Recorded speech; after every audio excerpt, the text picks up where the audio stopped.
Bandar narkoba besar Alex Bonfils akhirnya berhasil ditangkap Direktorat Reserse Narkoba Polda Metro Jaya. Alex Bonfils merupakan bandar narkoba terbesar Kampung Bahari dan masuk daftar pencarian orang sejak April 2022 silam.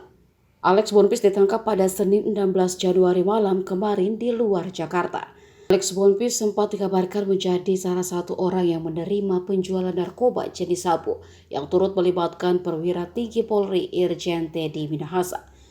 Dalam praktiknya, Alex dan pihak Teddy Minahasa melakukan percakapan secara lisan dan dengan transaksi pembayaran narkoba tersebut dengan metode tunai atau cash.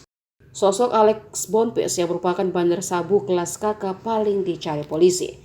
Alex ternyata sudah lama tidak terlihat di Kampung Bahari, Tanjung Priuk, Jakarta Utara.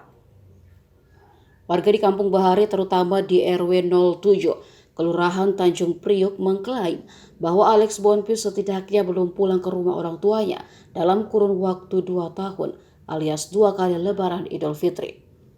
Sebelum namanya disorot karena menjadi salah satu bandar sabu kelas kakap incaran polisi, Alex Bonfils bekerja sebagai seorang pelaut. Di sela-sela berhenti melaut, Alex Bonfils terjun ke dunia bisnis gelap narkotika dan melebarkan sayapnya di wilayah Kampung Bahari.